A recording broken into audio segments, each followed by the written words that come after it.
Dan pers saya garis bawahi satu kalimat Bapak Uskup soal gereja terpanggil untuk memperkuat gerakan anti korupsi.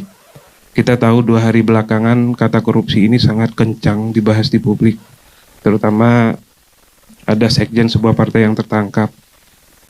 Pertanyaannya adalah bagaimana upaya gereja untuk terus menggaungkan gerakan anti korupsi ini menjadi lebih kencang, menjadi lebih efektif dan bisa terlihat hasilnya. Karena kan korupsi itu belakangan di bangsa Indonesia kita, Bapak Uskup, bukannya berkurang tapi semakin parah. Terima kasih.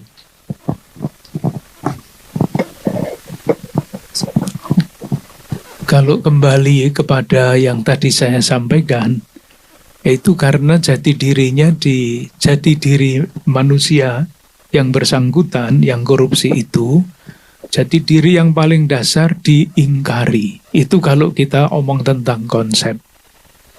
Sehingga macam-macam kepentingan lain yang melunturkan jati diri yang paling dasar itu.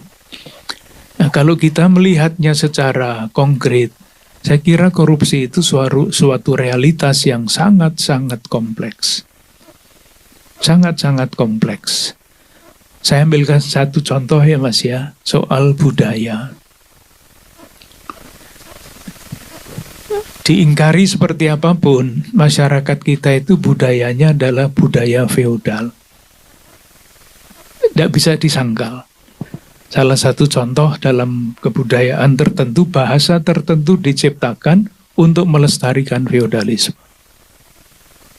Nah, ketika seorang hidup sadar atau tidak sadar di dalam situasi feodal, dia akan berpikir mengenai gengsi, mengenai kedudukan. Di dalam masyarakat feodal, yang paling dicari-cari adalah kedudukan.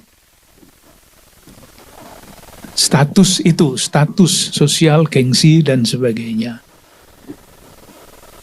Nah, kalau sudah orientasi hidupnya seperti itu tanpa disadari, maka segala macam cara mau dicari untuk mencapai yang dicari itu, entah itu kekuasaan, entah itu namanya gengsi, dan itu semua butuh uang. Jadilah korupsi. Satu. Yang kedua tentu saja adalah sistem tata kelola negara ini. Kita semua mendengar akhir-akhir ini kok korupsi itu malah dijadikan alat ya, untuk membunuh dalam tanda petik ya, untuk mematikan orang, untuk menjegal orang. Korupsi dibiarkan supaya nanti pada waktunya bisa digunakan untuk kepentingan tertentu. Nah, itu kan politik yang busuk sebetulnya. Dan segala macam cara. Nah, kalau ditanyakan gereja itu berbuat apa, tentu gereja itu kompleks Mas ya. Gereja itu bukan hierarki, gereja itu adalah umat.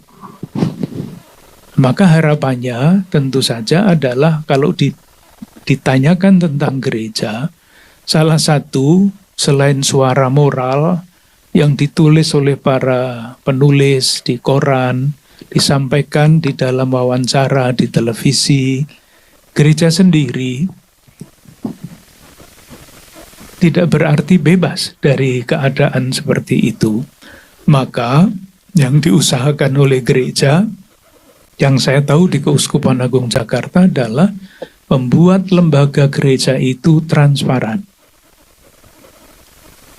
sehingga dapat dipercaya. Tidak mudah.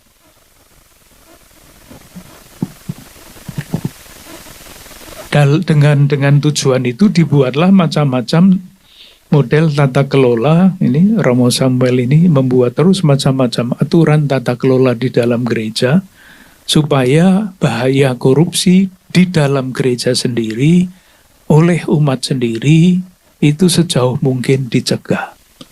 Harapannya tentu saja harapan itu tidak selalu kesampaian Mas ya. Gereja sungguh menjadi lembaga yang terpercaya, menjadi komunitas kontras itu istilahnya. Ketika di masyarakat tersebar kecenderungan untuk korupsi, menggunakan jabatan untuk macam-macam kepentingan, di dalam gereja hal seperti itu jangan pernah terjadi. Sehingga gereja bisa menjadi itu tadi, komunitas kontras. Di gereja jangan sampai terjadi korupsi. Tetapi sekali lagi Mas, segala macam hal ada di balik korupsi itu. Korupsi adalah suatu realitas yang amat sangat kompleks. Baik.